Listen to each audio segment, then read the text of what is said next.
Seigneur, viens vite à mon secours. Gloire au Père, au Fils, au Saint-Esprit, maintenant et toujours. Dans les siècles des siècles, Amen. Alléluia. Viens, Esprit Saint, Illumine nos cœurs, remplis-nous de ta paix. Oh, murmure, Abba. Tu es vérité, mon Dieu, toi notre science et notre crainte. Viens,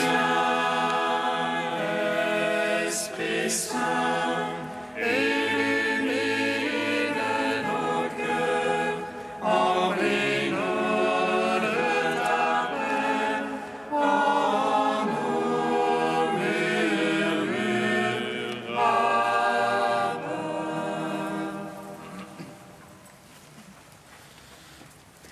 Verbe de vie, le Christ Jésus.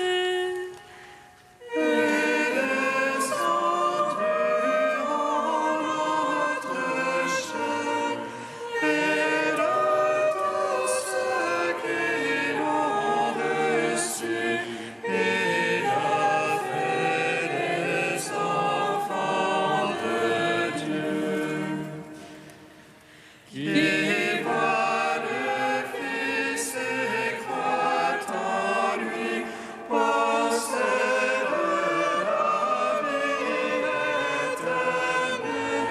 Si quelqu'un garde ma parole, il ne verra jamais la mort.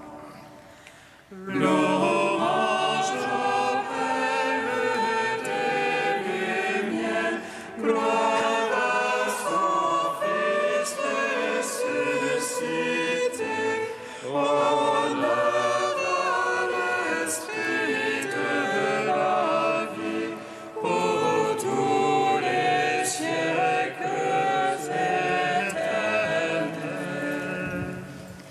Psaume 118, strophe 22.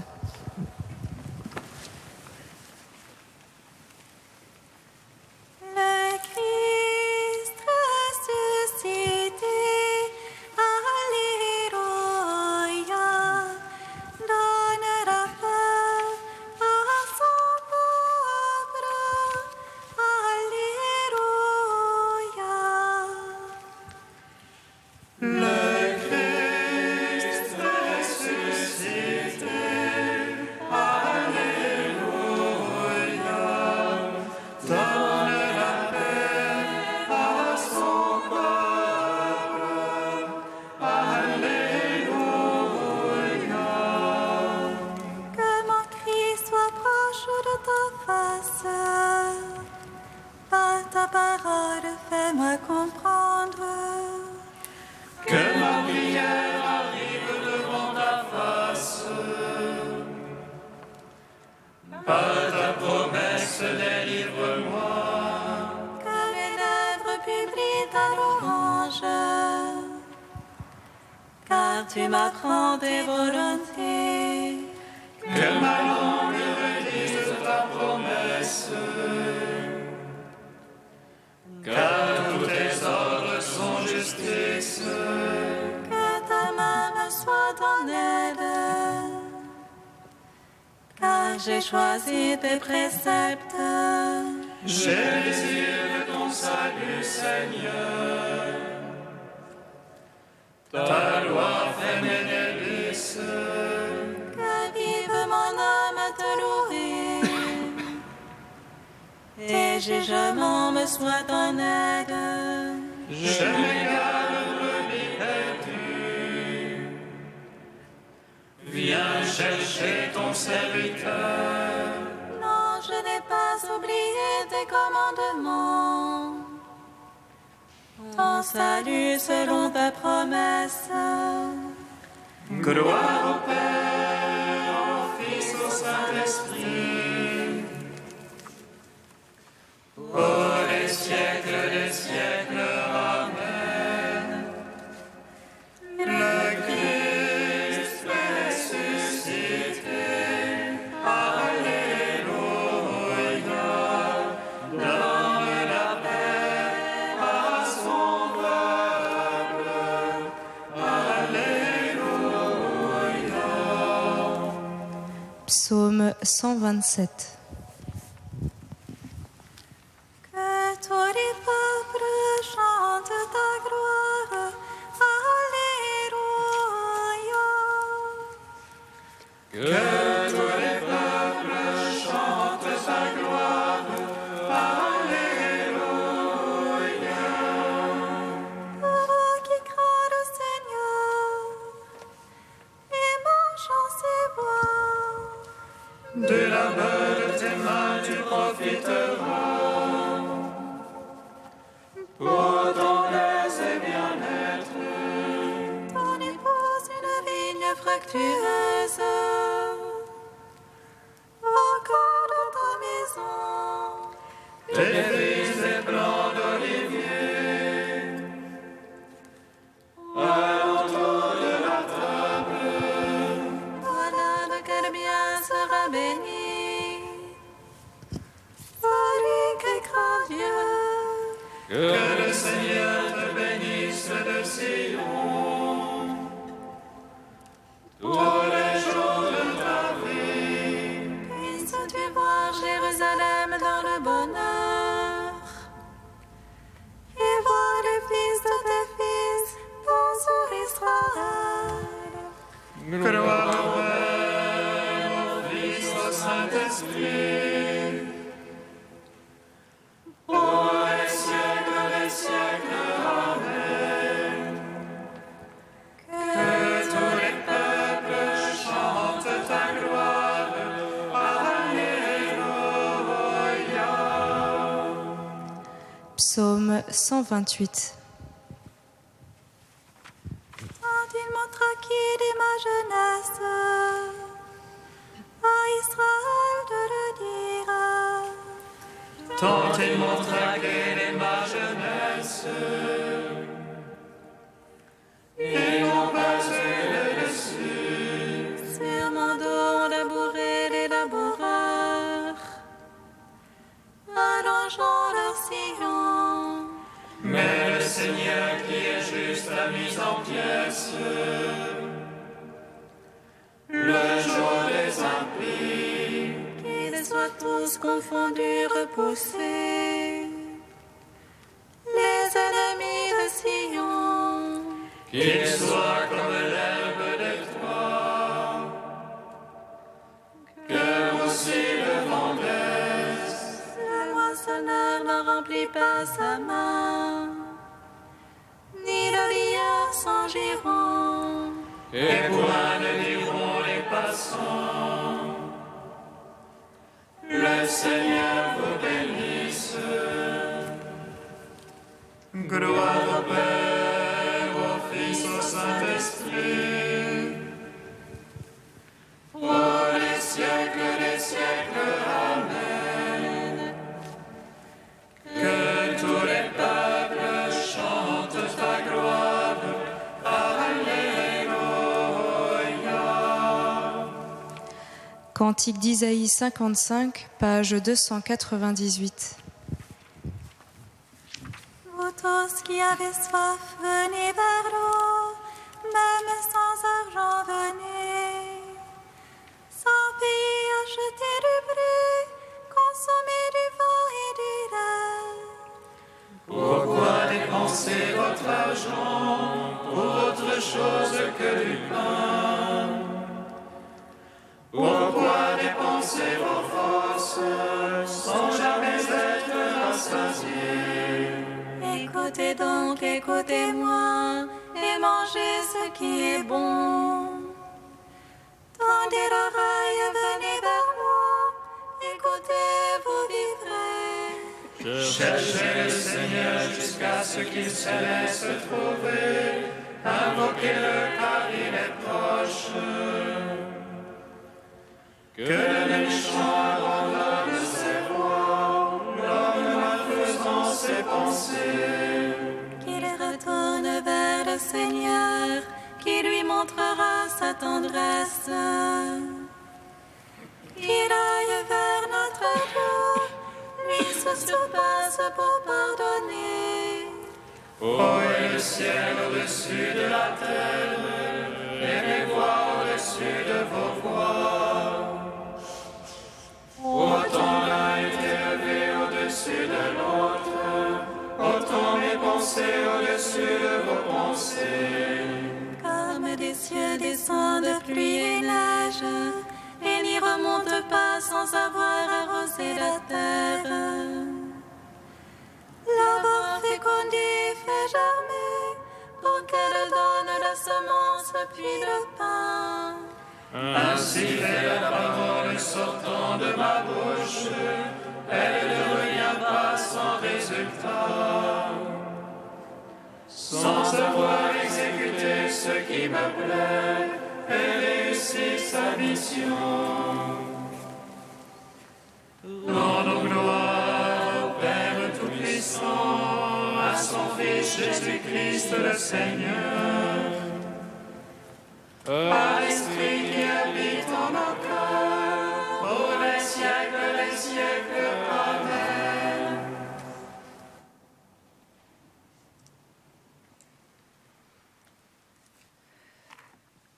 Du Père d'Urvel, la résurrection du Christ, mystère filial. En le ressuscitant, Dieu envoie le Christ, le ressuscite dans la surabondance de l'Esprit Saint et l'envoie pour répandre l'Esprit. Dieu a ressuscité son serviteur et vous l'envoie vous bénir. De cette bénédiction qui est le don de l'Esprit Saint et qui, avant ce jour, n'avait pas été accordée. Tant qu'il est sur terre, Jésus ne donne pas l'Esprit. Il vaut mieux pour vous que je m'en aille, car si je ne m'en vais pas, le Paraclet ne viendra pas à vous. Mais si je pars, je vous l'enverrai. L'Esprit est l'en haut, et la sainteté divine en son expression. Sa source est dans le Père céleste. Or, ce don du salut est donné là où le salut se réalise, dans l'humanité du Fils. Il faut que dans son humanité, Jésus soit glorifié auprès du Père, qu'il devienne céleste jusque dans son corps. Alors, les fleuves d'eau vive jailliront de son sein. L'Esprit n'est pas donné tel un cadeau qu'on offre, extérieur à la personne du donateur. Ce don est inséparable du donateur. Jésus donne l'Esprit Saint dont il vit, dans lequel il est le Fils. Il le donne en venant, en se donnant. Le premier jour de la semaine, Jésus vint et se tint au milieu d'eux. Il montra ses plaies, celles de son côté, dont il avait dit que les fleuves de l'Esprit en jailliront, dont avait coulé de l'eau, symbole de l'Esprit. L'Esprit de communion est donné dans la communion au Christ en sa venue, pour toujours inséparable du Fils que le Père engendre dans l'Esprit Saint et envoie dans l'Esprit Saint. Jésus est donateur en tant que Fils, dans la réceptivité à l'égard du Père, source de l'Esprit. Les hommes reçoivent l'Esprit dans leur union au Christ en sa réceptivité, formant un même corps avec lui dans la mort où le Père le comble d'Esprit Saint.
Par ta parole, Seigneur, soutiens-moi, et je vivrai.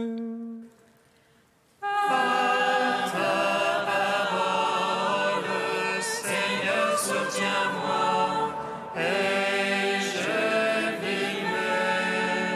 Frères, si vous avez une parole d'exhortation pour le peuple, parlez. Par ta parole, Seigneur, soutiens-moi, et je vivrai. Lecture du livre des Actes des Apôtres. Quittant l'île de Chypre pour l'Asie mineure, Paul et ceux qui l'accompagnaient s'embarquèrent à Paphos, et arrivèrent à Pergé en Pamphylie. Mais Jean-Marc les abandonna pour s'en retourner à Jérusalem. Quant à eux, ils poursuivirent leur voyage au-delà de Pergé et arrivèrent à Antioche de Pisidie. Le jour du sabbat, ils entrèrent à la synagogue et prirent place. Après la lecture de la loi et des prophètes, les chefs de la synagogue leur envoyèrent dire : « Frères, si vous avez une parole d'exhortation pour le peuple, parlez. » Paul se leva, fit un signe de la main et dit : « Israélites, et vous aussi qui craignez Dieu, écoutez. Le Dieu de ce peuple, le Dieu d'Israël a choisi nos pères. Il a fait grandir son peuple pendant le séjour en Égypte, et il en a fait sortir à bras étendus. Pendant une 40aine d'années, il les a supportés au désert. Et après avoir exterminé tour à tour 7 nations au pays de Canaan, il a partagé pour eux ce pays en héritage. Tout cela dura environ 450 ans. Ensuite, il leur a donné des juges jusqu'au prophète Samuel. Puis, ils demandèrent un roi, et Dieu leur donna Saül, fils de Kish, homme de la tribu de Benjamin, pour 40 années. Après l'avoir rejeté, Dieu a, pour eux, suscité David comme roi, et il lui a rendu ce témoignage. J'ai trouvé David, fils de Jessé. C'est un homme selon mon cœur, qui réalisera toutes mes volontés. De la descendance de David, Dieu, selon la promesse, a fait sortir un sauveur pour Israël. C'est Jésus, dont Jean le Baptiste a préparé l'avènement en proclamant avant lui un baptême de conversion pour tout le peuple d'Israël.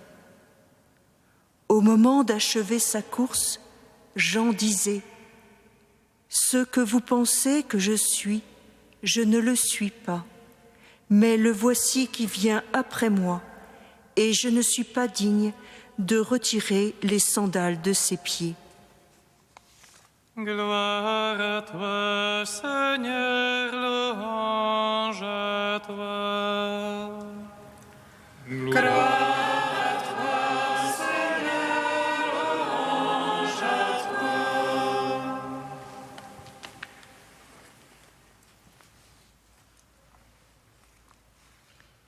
Chers frères et sœurs, étonnante prédication de Paul dans la synagogue d'Antioche de Pisidie. Étonnement, surtout, de ceux qui l'écoutent, lui, le juif étranger, à qui ils ont fait l'honneur de donner la parole en pleine assemblée. Il commence en effet son discours avec l'agrément de ses auditeurs, qui sont invités à revisiter toute l'histoire de leur peuple. Le peuple d'Israël si choyé de ce Dieu unique qu'il a tiré de l'esclavage et lui a donné une loi divine, des juges et des rois, des prophètes et un temple. Jusque-là, tout va bien. De Moïse à David, tout le monde s'accorde. Et puis, d'un coup, sans transition, Paul passe de David à un sauveur pour Israël. C'est Jésus, dont Jean-Baptiste a préparé la venue. Comme si c'était une évidence que l'alliance jusque-là vécue et dans cette synagogue célébrée était un passage vers autre chose. Comme si elle était déjà ancienne devant la nouveauté d'un visage encore inconnu mais tant attendu. Jean-Baptiste. Cela devait leur dire quelque chose à ces Juifs d'Antioche, puisque Paul le cite plus encore que Jésus, qui était peut-être passé plus inaperçu pour les exilés de la terre promise. L'ascète du désert, tonitruant contre l'injustice, plongeant des foules entières dans les eaux et assassiné par le pouvoir en place, lors d'une histoire sordide de danse et de manigance, cela avait dû en émouvoir plus d'un. Mais un homme du village perdu de Nazareth, qui draine des foules d'éclopés et de miséreux à sa suite, à l'aise avec les femmes et les enfants, vivant aux dépens de ceux qui l'entourent, mis à mort comme blasphémateur pour cet autoproclamé Fils de Dieu, qui peut s'en préoccuper? Et voici que ce Paul, pourtant répandu de grandes familles pharisiennes, ayant étudié auprès d'un des plus savants, Gamaliel, connu pour sa fougue et son empressement à la cause de Dieu, voilà que lui se met à parler de ce Jésus comme du sauveur de son peuple, ce Jésus crucifié. Où veut-il donc en venir? On lui a seulement demandé un mot d'exhortation, une parole de consolation, pas de changer toute la religion. Une parole de consolation, logos parakléséos. Paul a pris à la lettre la demande de ses hôtes. Il leur prêche le logos, le Verbe de Dieu, la parole faite chair, parole pleine de paraclet, pleine d'Esprit Saint, consolation des affligés et délivrance de Jérusalem. Frères, s'il est en vous une parole de consolation pour le peuple, parlez. Oui, Paul a bien entendu la demande et il y répond de la manière la plus juste qui soit. Elle est bien en lui, la parole de Dieu, depuis un fameux chemin de Damas. Ce n'est plus moi qui vis, c'est le Christ qui vit en moi. Et il est bien présent le Paraclet, l'Esprit consolateur, l'avocat qui le guide sur les routes pour proclamer l'Évangile à temps et à contre-temps. C'est que toute cette histoire de l'alliance d'Israël tend vers cette consolation-là, un sauveur du péché et de la mort, un sauveur qui peut nous sauver de l'intérieur. Car l'alliance, l'amour, c'est une histoire intime, une histoire qui se vit à l'intérieur de notre humanité, à l'intérieur de notre corps, de notre cœur, de nos relations avec nos peurs, nos désirs, nos secrets joyeux ou douloureux. Or, Paul annonce une parole venue habiter notre chair, notre histoire, notre vie, une consolation à même notre mort. Quelle consolation plus grande que celle-là? Frères et sœurs, oui, Jésus crucifié et ressuscité est bien une évidence pour Paul. Il est l'accomplissement de l'alliance première du peuple élu, la consolation promise qui est salut et vie éternelle. Il y a continuité, mais aussi nouveauté, absolue, inespérée, parce que le Verbe s'est fait chair, et chair méprisée, humiliée, sans apparence, qui nous a séduites. Cela n'était pas monté au cœur de l'homme. De fait, c'est Dieu qui y est descendu. Ainsi, rejoint en nos misères, c'est de l'intérieur que la consolation peut opérer. Unis à Jésus, voici que l'Esprit, Paraclet, nous fait comprendre les Écritures et les événements de nos histoires saintes. La Pâque du Christ est la vraie parole de consolation qui donne sens à notre existence et à l'histoire de notre humanité. Saurons-nous la laisser résonner en nous jusqu'à ce que toute notre vie n'en soit plus qu'un apaisant écho?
Seigneur, nous te prions.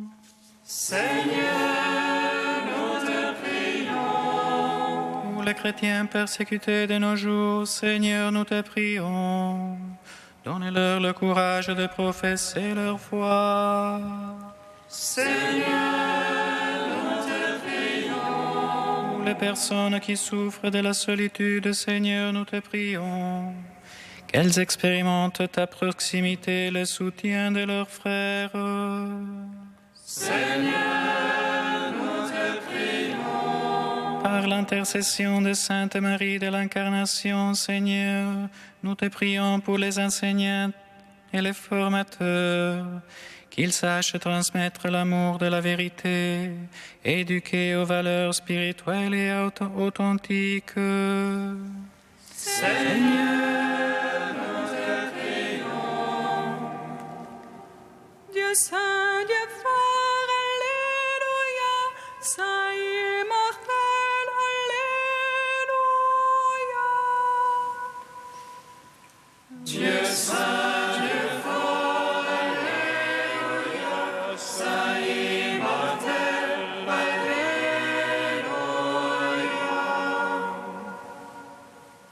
Dieu saint, Dieu fort, Alléluia, saint immortel, Alléluia.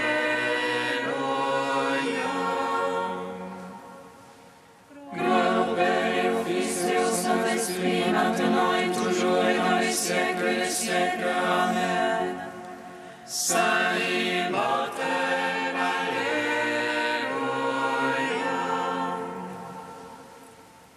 Dieu saint, Dieu fort, Alléluia, saint immortel, Alléluia. Père, toute l'histoire d'Israël converge vers le Christ, parole de consolation pour tous les peuples. Nous te louons.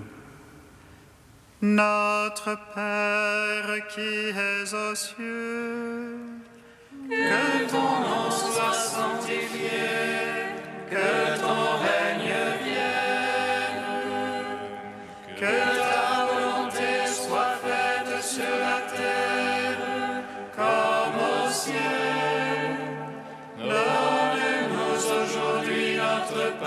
ce jour.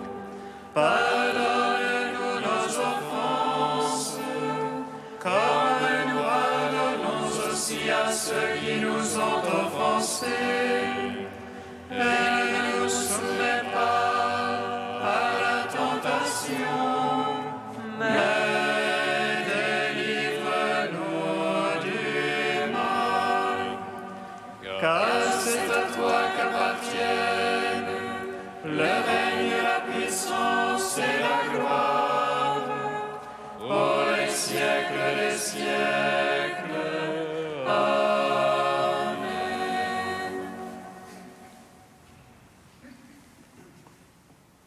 Dieu qui relève la nature humaine bien au-dessus de sa condition originelle, souviens-toi de cette œuvre de ton amour. Maintiens dans ta bénédiction ceux que tu as régénérés.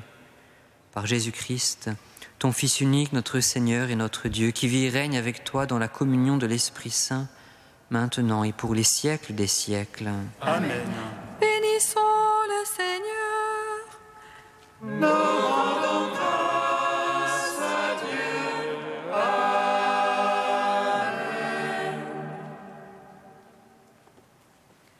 Regina Celi, Metta